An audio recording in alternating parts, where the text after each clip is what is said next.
The epic story of Sultan Mehmed II, Mehmed the Conqueror. The winter winds of Edirne carried with them the whispers of fate on the night Prince Mehmed was born.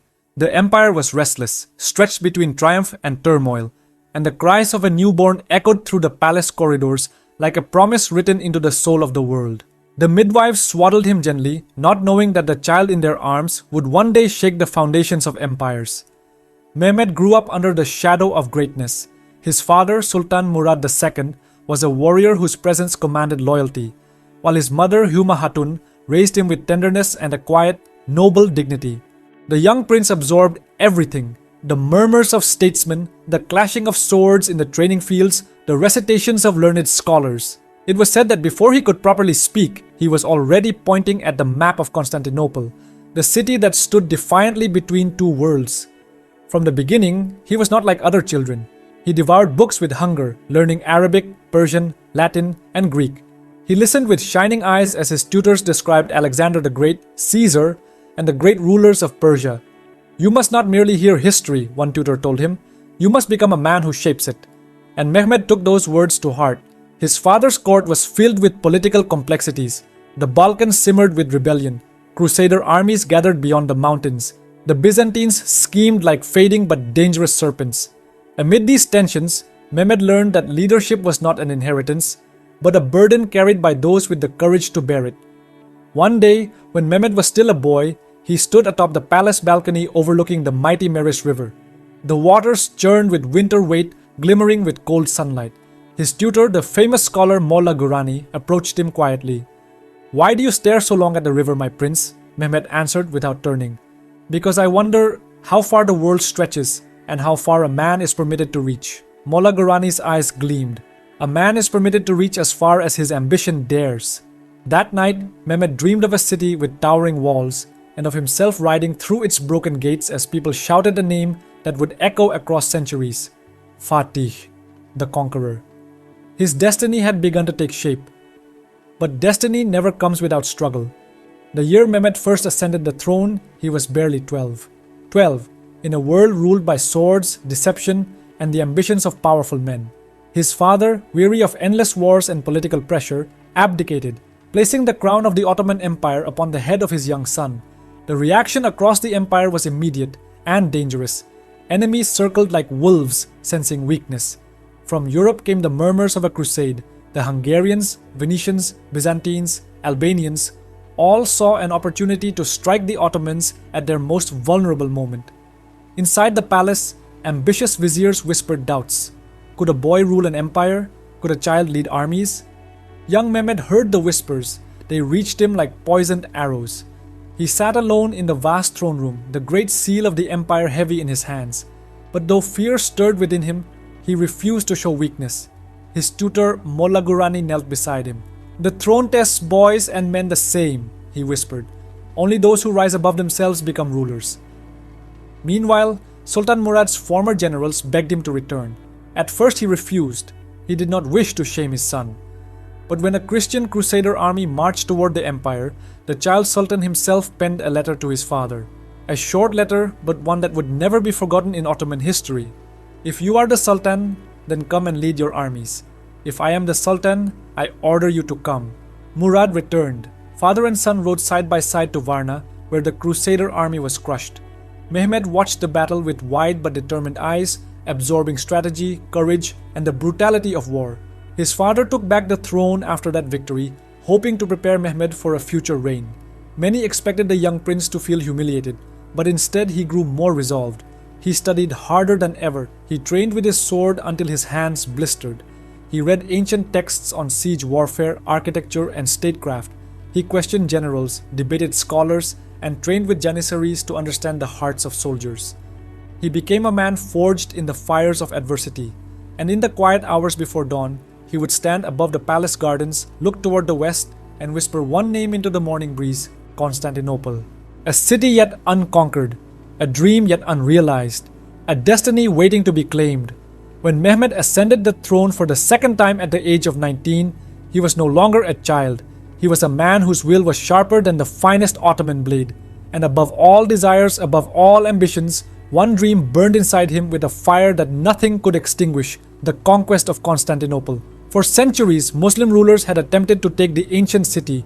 For centuries, they had failed.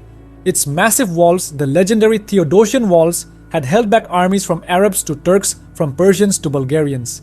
The Prophet Muhammad had foretold that Constantinople will be conquered, and blessed is the commander who conquers it, and blessed is his army. Mehmed had grown up hearing this hadith. It became the beating heart of his life. He assembled scholars, engineers, generals, architects. He studied every failed attempt of the past. He analyzed every gate, every wall, every tower of Constantinople. He ordered the construction of the mighty fortress Rumeli Hisarı, overlooking the Bosphorus, to choke the city's supply lines. The Byzantines laughed at first. They saw Mehmed as too young, too inexperienced. Emperor Constantine XI dismissed him as a boy trying to wrestle with giants. But Mehmed was no boy now. He ordered the creation of the largest cannon the world had ever seen. The Hungarian engineer Orban labored months to forge the monstrous bombard. Its thunderous roar would shake the earth itself.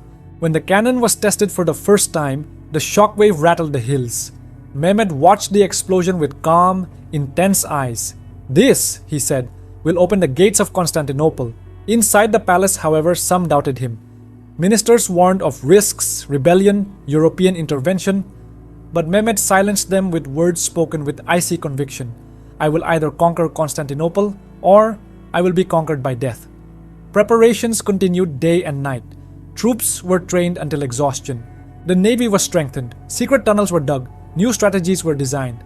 Mehmed rode among his soldiers, speaking to them not as a distant ruler, but as a comrade in faith and destiny. For the young Sultan, the conquest was not simply a military goal. It was the fulfillment of prophecy, a mission etched into the fabric of history. And when the winter snows melted and the earth softened under the touch of spring, Mehmed gathered his generals. In a voice both calm and fierce, he declared, "Now the time has come, we march on Constantinople." The empire trembled with anticipation. The world held its breath. A storm like no other was about to begin. Dawn broke on April 6, 1453, revealing an awe-inspiring sight. The vast Ottoman army, stretching across the horizon, encircling the ancient city of Constantinople.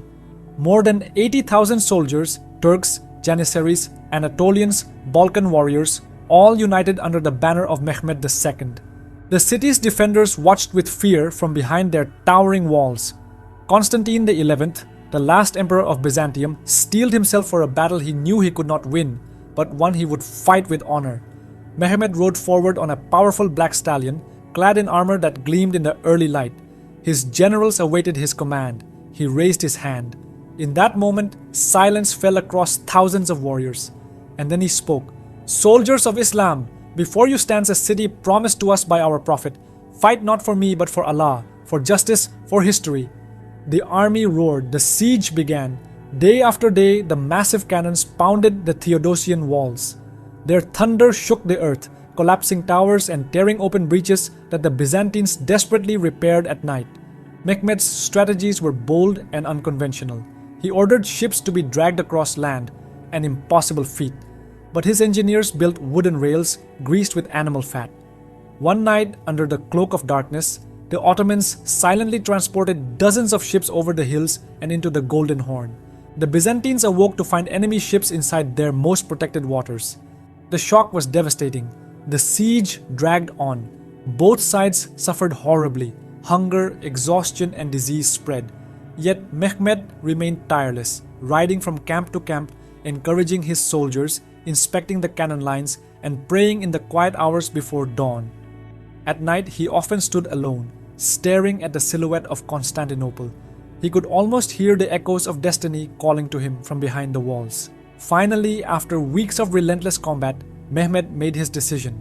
A full assault. The final battle was fought on May 29, 1453. The sun had not yet risen when the Ottoman forces surged toward the breaches in the walls. Fighting was fierce, brutal, and desperate. The Byzantines resisted with every ounce of strength they had left. But the tide was turning. In the chaos, the Ottoman banner rose atop one of the breached towers. The sight ignited the spirit of the soldiers like wildfire. Janissaries poured in, overwhelming the exhausted defenders. And then it happened. The gates of Constantinople fell. Mehmed entered the city slowly, solemnly, not as a conqueror hungry for destruction, but as a leader aware that he was walking into the pages of history. He dismounted at the Hagia Sophia, entered the great cathedral, and ordered that it be respected. In that moment, the city transformed. From Constantinople to Istanbul, the city of Islam. The dream had been fulfilled, a prophecy had been realized, and Mehmed was now Fatih, the conqueror. After the conquest, Mehmed II turned Constantinople into a thriving multicultural capital. He rebuilt roads, repaired markets, invited scholars, merchants, and craftsmen from every corner of the world. Jews, Christians, Armenians, and Muslims lived under his protection, allowed to flourish in peace. He ordered the construction of mosques, palaces, schools, libraries. His love for architecture reshaped the skyline. The Topkapı Palace rose like a jewel upon the hill, symbolizing the power and harmony of the new Ottoman world. But the young Sultan was not content with one triumph. The conquest had awakened a new fire within him. He expanded the empire through the Balkans, Anatolia, and the Aegean Sea. His armies became legendary for their discipline and innovation. His fleet dominated the Mediterranean. Venice, Hungary, Wallachia, Serbia all clashed with the unstoppable force of Mehmed's campaigns. He became known as a ruler both feared and admired, a man whose name commanded respect across continents. Yet perhaps his greatest strength was his mind. He gathered scholars and philosophers, debated with theologians, studied ancient Greek science, Persian poetry, Arab philosophy. He founded schools and supported artists.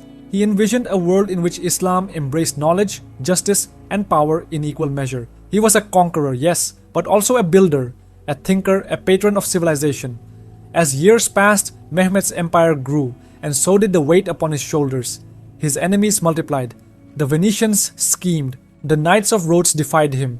The Karamanids in Anatolia rebelled again and again. Mehmed fought them all. But even the greatest rulers are still mortal men. Fatigue began to seep into his bones. The once fearless warrior felt the creeping shadow of age. His beard grew white at the edges, though his eyes remained as sharp as ever.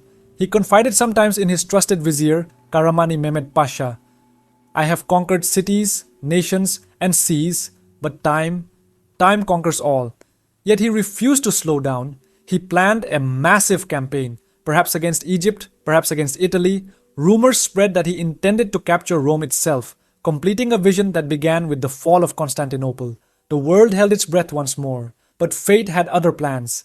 In the spring of 1481, Mehmed II set out on his final campaign. The destination was kept secret, even from his generals. But before his army reached its goal, the Sultan fell gravely ill. He was carried to a tent outside Gebze. The air inside smelled faintly of medicine and damp earth. Physicians tried desperately to revive him, but the conqueror's strength was ebbing away. He looked at his son Bayezid and whispered, "Do not let the empire fall into darkness. A ruler dies, but his dream must not." With a final breath, Sultan Mehmed II, Mehmed the Conqueror, passed from this world. The empire mourned deeply. Even his enemies recognized the magnitude of his legacy. Historians wrote of him not merely as a conqueror, but as a world shaper, a man whose actions transformed the course of history. His greatest legacy, the city of Constantinople, became Istanbul, the capital of a vast and enduring empire. His vision laid the foundations of centuries of Ottoman power, and his name, Fatih Sultan Mehmed, became immortal.